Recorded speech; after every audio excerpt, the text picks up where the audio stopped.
Welcome back to Oxford 4000 Essential English Words, episode 59. I'm your host, Emma. And I'm Frank, your learning partner on this journey.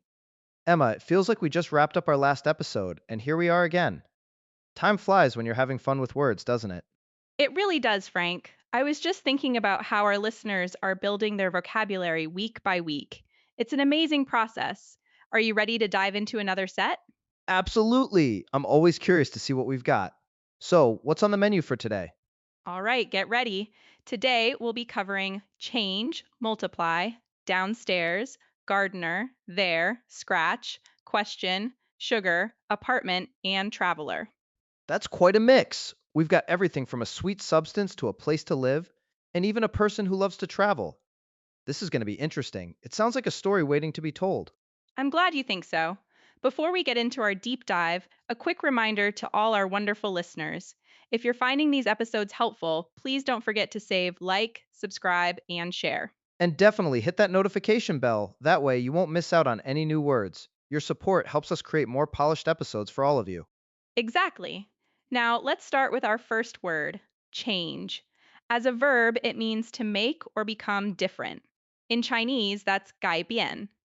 As a noun, it can also refer to the money you get back when you pay for something with more than is required. That would be 零钱. That's a classic two for one word, so I need to change my plans uses the first meaning, right? To make them different. Precisely. And if you buy a coffee for $3 and pay with a $5 bill, the $2 you get back is the change. Got it. Let's try some sentences. She will change her dress before the party. Perfect. And for the other meaning, excuse me, I think you forgot to give me my change. How about this one? The seasons change every few months. Excellent use. That shows the passing of time causing things to become different. Okay, let's move on. Our next word is multiply. It means to increase greatly in number or amount. In Chinese, we'd say 成倍增加. Multiply. That makes me think of math class, like 2 times 2 equals 4. But you're saying it's also for general increase? Yes, exactly. While it has that mathematical root, we often use it more broadly. For example, our problem started to multiply after the first mistake. Ah, so it's like a snowball effect. The problems didn't just add up, they grew exponentially. Here's a sentence. As the business grew, their responsibilities began to multiply. That's a great practical example. It captures that feeling of rapid growth perfectly. Now, let's head to our next word, which is downstairs. It's an adverb or adjective meaning on or to a lower floor of a building. The Chinese is simple. 在楼下 or 往楼下. Downstairs, that's a straightforward one. I'm going downstairs to get a snack. Is it always one word? Yes, it is. Don't separate it into down and stairs. It functions as a single unit. For instance, the downstairs apartment is very noisy at night. Here it's used as an adjective describing the apartment. Okay, so I could say, my parents are waiting for me downstairs. You certainly could. That's a perfect use of the word. Speaking of apartments, our next word is gardener. A gardener is someone who works in a garden, growing and taking care of plants. In Chinese, that's 园丁. A gardener, a lovely profession. My grandpa was a fantastic gardener. He had the most beautiful roses. So, a sentence could be, we hired a gardener to help us with our new backyard. That's a perfect example. You can also use it to describe someone's skill, like you did with your grandpa. She has the skills of a professional gardener. That's nice. It really respects the craft. This next word, I see it all the time. There. Yes, there. It's a possessive pronoun and it means belonging to or associated with the people or things previously mentioned. The Chinese is 他们的. This one is famous for being confused with there and there. Ah, the classic trio. So there is all about possession. For example, the students left their books in the classroom. The books belong to the students. Exactly. The key is that something belongs to them. Let's make sure we nail this. How about another sentence? The travelers collected their luggage from the carousel. Perfect. The luggage belongs to the travelers. No confusion there. Now, let's get into a word with a bit of an edge scratch. As a verb, it means to mark the surface of something with a sharp or pointed object. 刮擦. As a noun, it's the mark that is left. Scratch. Ouch. I accidentally put a scratch on my new phone screen the other day. I was so upset. So that's the noun form. That's a painful but perfect example. For the verb, you could say, be careful not to scratch the new table. Right. Or, my cat loves to scratch the furniture, which is a bit of a problem. A very common problem. That's a great real life sentence. Let's transition to our next word, question. As a noun, it's a sentence worded so as to elicit information. Winty. As a verb, it means to ask someone questions. A word about asking words. I have a question for you, Emma. Is it common to use it as a verb? Like the police will question the witness. Absolutely, that's a very common usage, especially in more formal contexts like law or journalism. But you can also use it more casually. I question whether that's a good idea. In this case, it means you doubt it. I see. So for the noun, the student raised his hand to ask a question. And for the verb, she started to question his motives for being so helpful.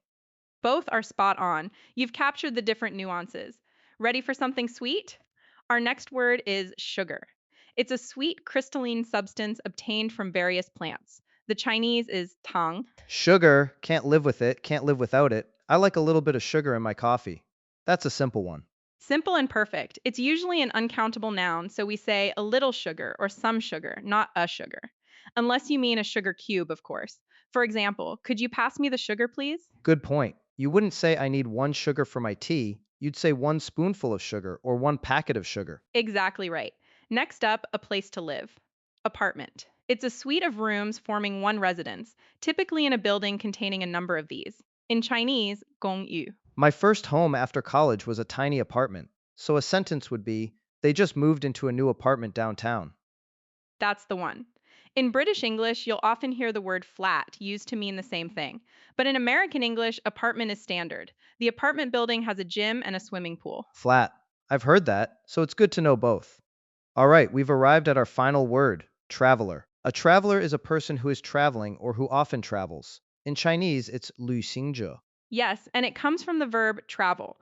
A traveler can be anyone on a journey, from a tourist on vacation to a business person on a trip. So someone who explores the world. For example, she was an experienced traveler who had visited over 30 countries. That paints a great picture. Another one could be the train was full of tired travelers returning home for the holidays. That's a good one too. Well, that's all 10 words. I feel like my brain has multiplied its vocabulary today. Before we move on, a quick reminder to save this episode's word list, subscribe, and hit the notification bell to get notified about our next set of 10 words. Great reminder, Frank. Now, let's see if we can put all these words together. We're going to perform a short scenario dialogue. Imagine a traveler has just moved into a new apartment. Sounds good? I'm ready. Okay, I'll start. Hello, is this the gardener? I have a question about the plants downstairs. Yes, this is he. How can I help you? I hope there's no problem with them. Oh no, they're beautiful. I'm the new traveler who just moved into the apartment upstairs. I was just wondering about their watering schedule. I see. Well, their needs tend to multiply in the summer. I water them every 2 days. It's a bit of a change from the winter schedule. Every 2 days, got it. Also, a small scratch appeared on my windowsill. I'm not sure where it came from. I can come up and take a look. I wouldn't want you to think I was careless. By the way, would you like some coffee? I just made some, but I might have put in too much sugar. I'd love some, thank you. So, in that little scene, we heard gardener, question, downstairs, traveler, apartment, there, multiply, change, scratch, and sugar. It's amazing how they can all fit into one conversation. It really is. It shows how these words are part of our everyday lives. All right, now for a fun part. Let's move to our Chinese to English practice. I'll give you a sentence in Chinese that uses some of today's words, and you at home can try to translate it into natural sounding English. I'll count down from 5. Ready? Let the challenge begin. Here is the first sentence.那位疲惫的旅行者唯一的愿望就是他们的楼下邻居能停止刮擦墙壁，这样他才能对自己的新公寓做出一些改变。I'll start the countdown. 5, 4, 3, 2, 1. Time's up. That was a tricky one. A good answer would be the tired traveler's only wish was that their downstairs neighbors would stop scratching the walls so he could make some changes to his new apartment. That's a great translation. You could also say all the tired traveler wanted was for his downstairs neighbors to quit scratching the walls, allowing him to change his new apartment a bit. It's a bit more casual. I like that one. It shows different ways to express the same core idea. Ready for another, Frank? You bet. Here is sentence number 2. 那位园丁问了一个问题，他想知道为什么他公寓里的糖会成倍增加。Okay, let's start the timer. 5, 4, 3, 2, 1. And stop! How did you all do?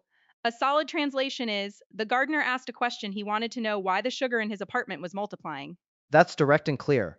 Another option could be the gardener had a question. He wondered how the sugar in his apartment had multiplied. Using wondered makes him sound a bit more puzzled, which fits the sentence. An excellent alternative. The choice of words can really add a lot of flavor. Okay, one last challenge sentence. Let's do it. The final sentence is他们的旅行计划有了一些改变，因为那位园丁问了一个关于糖的问题。And the final countdown. 5, 4, 3, 2, 1. All right, that's it. This one was a little simpler. You might have said their travel plans had a change because the gardener asked a question about sugar. Exactly. Or, to make it sound a bit more fluent, there was a change in their travel plans after the gardener questioned them about the sugar. Using questioned as a verb here works really well. Great job, Frank, and great job to all our listeners who participated. You're building your skills sentence by sentence. That's all the time we have for today's deep dive, but we'll be back soon with more words. Emma, can you give us a little sneak peek? I'd be happy to. Next time, we'll be exploring nobody, beside, lend, disturbing, ghost, band, saint, multiple, thrift, and peasant. Ooh, ghost, saint, and peasant? That sounds like a journey back in time. I can't wait. It's sure to be another fascinating episode. Once again, if you enjoyed our show, please don't forget to like, subscribe, share, and hit that notification bell. Your support truly means the world to us. It really does. It was great to change things up and multiply our vocabulary with you all today. Until next time, keep practicing. Goodbye, everyone.